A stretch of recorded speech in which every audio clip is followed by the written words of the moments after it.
Hi, I'm Hollis Turnbow and I want to welcome you again to Quilt as Desired. In this episode, I want to take all the mystery out of using stencils and the quilting motif that you'll put on your quilt to make it especially yours. Lots of information here, so stay with me.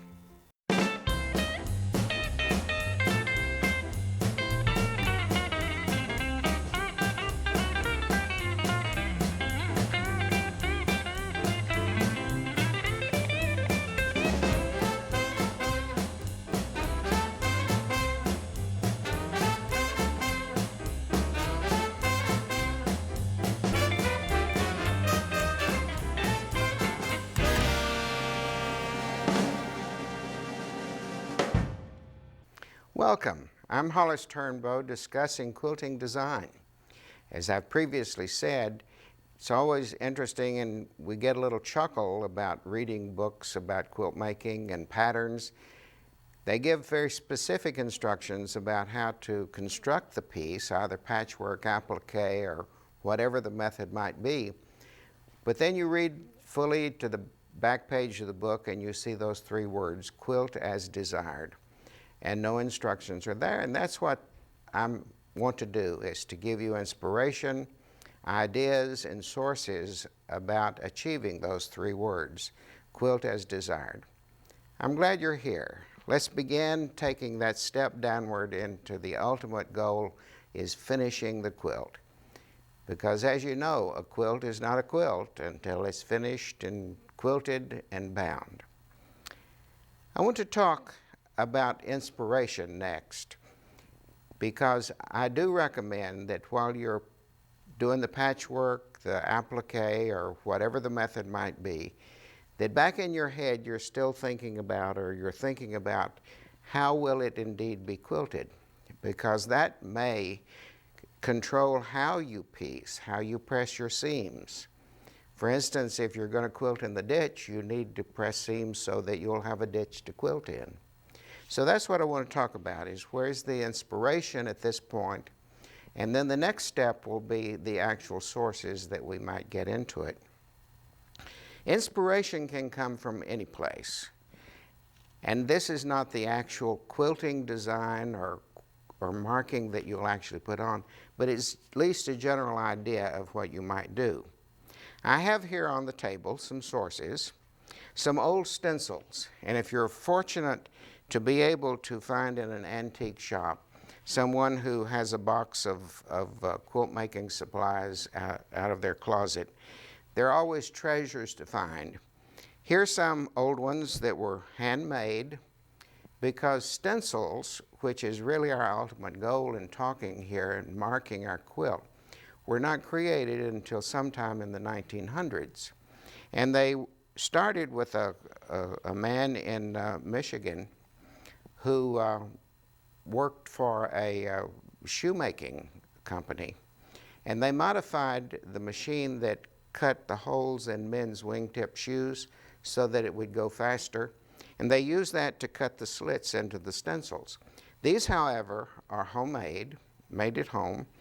The designs probably came out of magazines or newspapers of the period of time, because that's the way that quilt makers had to get designs for both patchwork and applique.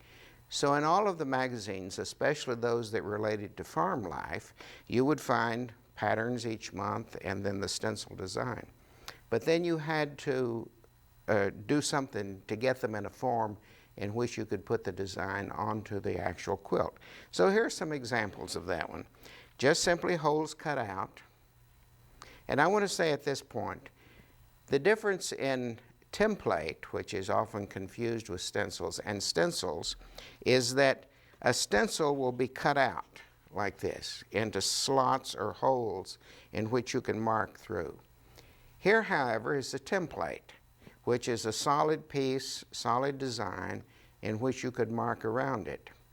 Templates are mostly used for the patchwork geometric designs, but could very easily be cut in cardboard, as these were, and used to mark your stencil design, because all you need is the outline of it, and then can always add the intricate parts later.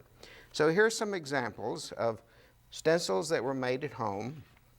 It's always fascinating when you find these because very often the quilt maker would have added information on it about where the stencil came from. Aunt Ida's favorite stencil, it might say, and then the plus is if it should have a date. Here's another example in which a design was just simply drawn on white paper, glued to newsprint to give it a little bit of stability. And I went through and read on the back. It's rather fascinating that it was talking about the period of World War II because there's some references here, although there was no date on it. And the place where they emphasize in the map is Libya and Egypt. I thought that was very interesting in this particular time. So it was the whole Mideast area. So these are ways that we can date those stencils, and as I said, it's thrilling when you find one that has some indication about where it came from and the period of time that it was used and even who used it. An excellent source for that is a book that was published some years ago about quilting designs from the Amish. These might have been Amish stencils because Amish women and Mennonite women were very prolific quilters, and they would create designs. They were very proprietary to the family, and in many cases you can tell a design, the style of the design, you can relate that to a particular family, as this indeed book has. So it has all of the designs in it. The situation that we find ourselves, though, when you're using designs from books or magazines is how do we then transfer that into some kind of form, as you see here, in which we can use it. We can mark it then. And I'll be talking about that later on in the series. So where are our inspirations? I have here an old red work design. I like this because these were all done on a chain sewing machine, very popular many years ago, truly a vintage here. I might not use this exactly the way that it's shown here, but yet I would find existing designs or stencils and use them to create this kind of a motif in here. So again, it's the inspiration and not the actual design. I would, however, depending on the circumstances, redraw this into some form that I could use. Another very interesting piece, this was brought back from Croatia by my granddaughter, a piece of needlework. I don't know how the intention would be to finish this, but I looked at it and I saw again an inspiration for a design. So I would look for an existing stencil that might do this little curlicue, maybe a flower to go in the corner. So it's a foundation, it's a basic idea for me to use. Sources can come from any place. Here's a tapestry. I like the flow of the outer border. So again, I might take that idea and find existing designs then and create my own. Another piece of lace. Plenty of sources. Here's a section from a piece of covering. This was an armchair cover on a couch. Excellent design elements in here. And if I felt confident and had the ability, I could take this and make actual stencils from it. Then again, another piece that came from Croatia. I might not like it totally, but the border has an interesting concept, so I will then go and look for existing stencils or other designs that might use that. And then another interesting piece came from probably a summer spread, because this is only one block. I don't know whether the monogram would be all B's or it had the A, B, C's. But I did take this, and it was a little bit irregular, and I created a totally new pattern for it. To even it up, made it continuous lines so it would be easy to machine quilt. So these are sources of inspiration for you. Don't overlook what you might see in the newspaper and the magazines. Piece of lace. It would give me an idea of a flow that I might use. Another piece of lace work.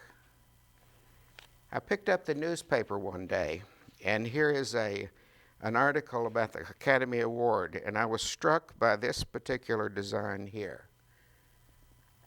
Excellent idea, and there are many commercial quilting stencils that might give you that same flow.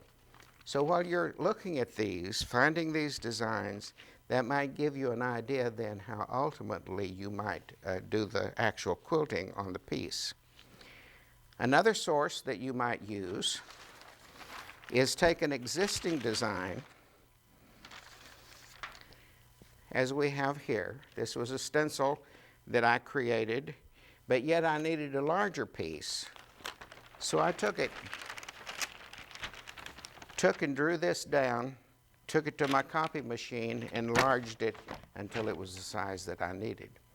So the sources are everywhere. We don't really have to look for it, but what we do have to do is learn to see, actually look at what we see, and then use that as inspiration for what we're doing. Other sources which are readily available, our quilt magazines do contain them. Design, very often the quilting design for it. Here's a book filled with designs that relate specifically to the patterns in the book. Another book here. Designs are in here relating to the examples. And then other sources that are available for us. Children's coloring books. I always get a chuckle when I read on the internet someone is looking for a specific design and immediately someone writes back and says, try a children's color book. Have you ever gone to the store and looked for a children's color book nowadays? It's all fantasy and such. It's nothing like the good old-fashioned stuff that we did before.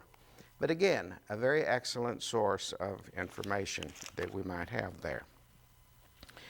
I hope this gives you some idea. The bottom line here that I want to emphasize, though, is while you're doing the patchwork, the applique, be thinking about that next to the last step, and that's how will it be quilting and what design, what motif. Because the quilting should enhance what you do, should enhance the patchwork, be compatible with the patchwork, and make it one full unit. And the most important thing is make it completely yours. Now don't go away, because I'll come back and I'll talk a little bit more specifically about quilting stencils or quilting designs, measuring those, selecting the appropriate design, and then adjusting those to fit the space that you have. So stay with us. Sharpen your pencil, while I'm gone. Get a drink of water and come back for more inspiration and information about those final 3 words, quilt as desired. I'm Hollis Turnbow, and welcome back to our journey to that ultimate goal of quilt as desired. I want to talk about now the selection of the design, the considerations that you will have to give for that, show you some samples here of that, talk about sizing and all of those particular things that's required before you actually select the design that you have. I've talked previously about finding designs in books, in magazines, antique places, but of course one of the easiest and most available sources for your quilting design are the plastic stencils. A number of sources have them. I will talk about those here that are available from the stencil company. So when you get to the point that you're really thinking about how you indeed will quilt it and what you will quilt it with, these kind of sources are available for you, and they're inexpensive in the long run, and they do last forever. So let me give a little rundown of the kinds of quilting designs, motifs, whether it be in a book or stencils or wherever that you might encounter. First, you have the blocks, and these are to be put into those large open areas, or even right over your patchwork.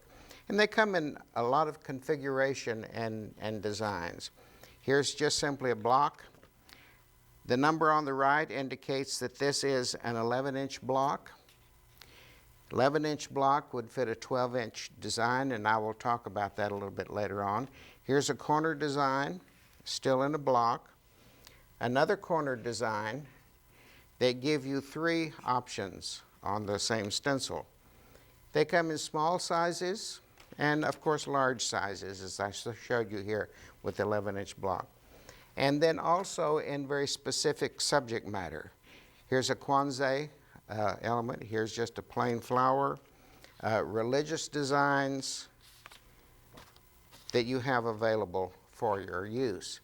So block designs or any kind of stencils that we have or designs in books do come in a lot of subjects or styles or types. The second block style that you will find is what's referred to as continuous line.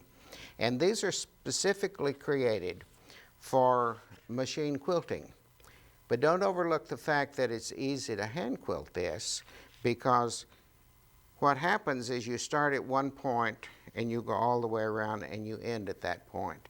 So you're not changing your thread, going underneath if you're hand quilting, or tying off here and starting over. Continuous line designs, specifically for machine quilting, but very easy for hand quilting. So we have a number of configurations, and again, these will come in all sizes that you might need. And the size will be indicated down here in any company's price mark. This one, for instance, is a 10-inch design, which would fit in an 11 or 12-inch block. So we have those continuous line designs. A border design, same thing. You start here and you end wherever the quilt will end. Then we have border designs. Border designs always give the quilt maker a bit of a pause and sometimes major confusion, because while we can, or any manufacturer can, control the size of a block, and that's very obvious, we can't control the size of the stencil in relation to your particular quilt. When I talk about the size, I'm talking about the length, because all manufacturers try to put them on a standard size of plastic. This one is a 2.5 inch wide. And keep in mind, whether it's a book or in a stencil, that number will indicate the size of the design, not the size of block or border that you might put it into. So we would have the border designs, which probably, most likely, 99.9% of the time will have to be adjusted, and I will discuss that a little bit later. There are 2 types of border designs, and it seems that the adjustment of border is the one subject that quilt makers have the most difficulty with.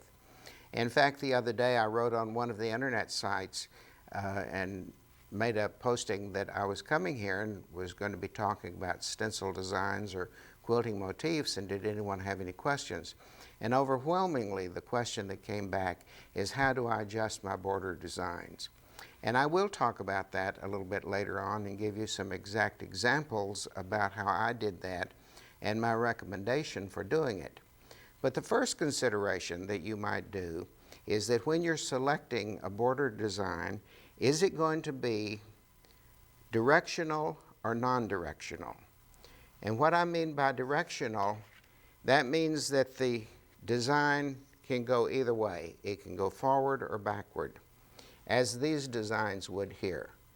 They're very symmetrical in their design, much easier to adjust than a non-directional design.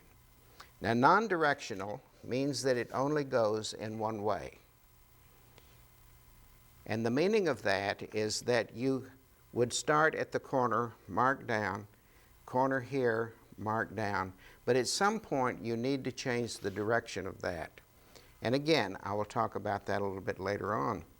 Interesting thing about this particular design is when I created this, I put some little check marks in here.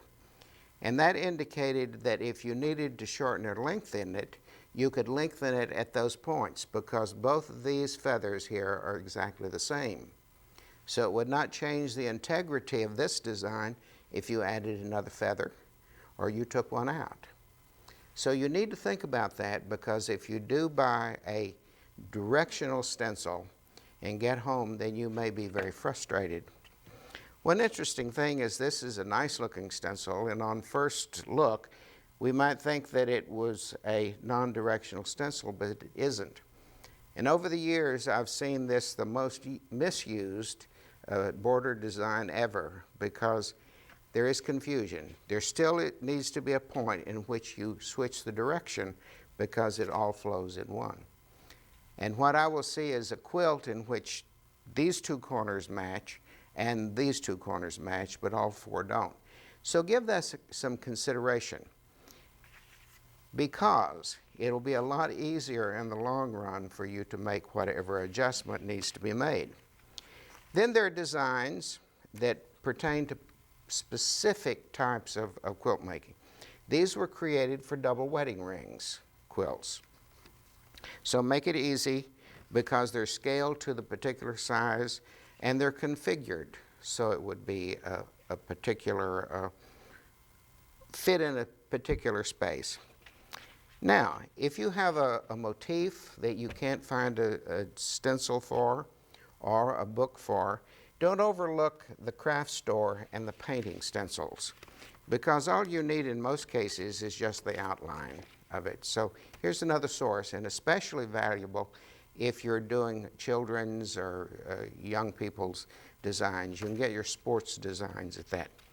So here's the range. This is what you'll find in more specific, the types of design that you'll find for your quilt. So take a look, give some consideration. Remember, I've said earlier, while you're doing the patchwork and applique, be thinking about how it will be quilted, because again, it may depend on what you select here.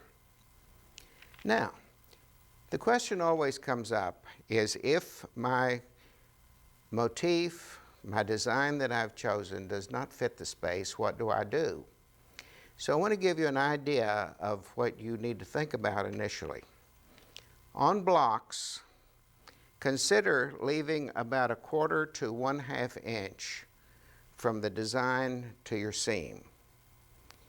That means that on a 12-inch block, then an 11-inch design will fit nicely into the space.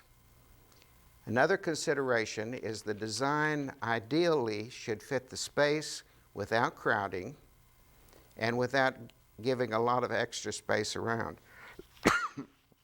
What I've done on this paper is I've used a 12-inch finished block here, and I've taken different sizes of stencils and put in there. Here is an 11-inch design in a 12-inch space. Fills the space nicely. Here's the 10-inch. Might work, but again, doesn't fill the space ideally. And then here's another one that's down to 8-inch. Now, if you have something like this, a small design which does not fill into the space, you could very easily modify the design by putting some grid work behind it. So this then becomes part of something else. So don't overlook the fact that you could indeed use this, but it has to have something in here to fill in that space. A really good example made of this is on the table to my left, the pillow. If you can see the central motif, for me obviously is too small for the open space. The quilt maker could have adjusted that by putting a grid behind it. Then the smaller design would have been part of the whole.